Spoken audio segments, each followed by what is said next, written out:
دوستان عزیز پھر ایک عورت نے اللہ فرمائے گا نمازاں کیوں نہیں پڑھیاں؟ تے عورت بھی بہانہ کرے گی یا اللہ میرا شوہر بڑا ظالم سی، بڑا غضبناک غصے والا شوہر، مینوں دن رات کام کار کراون والا، میرے کو اپنی خدمت کران والا، مینوں نماز دا ٹائم نہیں سی دیندا۔ اے مالک کائنات اپنے شوہر دی خدمت دی وجہ تو میں نمازاں نہیں پڑھ سکی، میں تیری بارگاہ میں سر نہیں جھکا سکی۔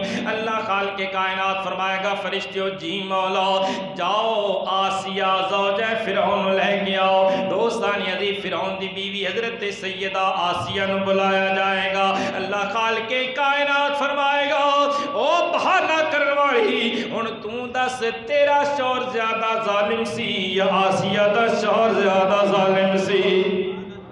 عورت لا جواب ہو جائے گی اللہ فرمائے گا تو تے نمازاں نہیں پڑھیاں بہانہ ہے کرنی، شوہر بڑا ظالم سی، مگر اے تے ویک فرعون دے گھر جن نے میرے خود مقابلے دے اندر انا ربکم الاعلی اپنی خدائی دا بھی اعلان کیتا، او دے سامنے اے میری بارگاہ میں سجدے کردی سی، او دے سامنے میری بارگاہ جدوں نماز پڑھدی سی او ظالم دے ہتھاں تے پیراں دے اندر میخاں ٹھکوا دیندا، کل ٹھکوا دیندا، اے دے جسم دا پرزا ادھڑ گیا، مگر اے دی پیشانی میری بارگاہ دے اندر جھکن تو باز نہیں آئی، نمازاں نہیں چھوڑیاں، نمازاں پڑھ دی رہی۔ تیرا شوہر اتنا ظالم نہیں سی جتنا ظالم آسیہ دا شوہر، اس واسطے فرشتیوں پکڑو انہوں بھی جہنم وچ لے کے چلے جاؤ۔ دوستان یدی کوئی بہانہ کم نہیں آئے گا، میدان حشر دے اندر اللہ دی بارگاہ دے اندر بے نمازی دا کوئی عذر بھی قبول نہیں کیتا جائے گا۔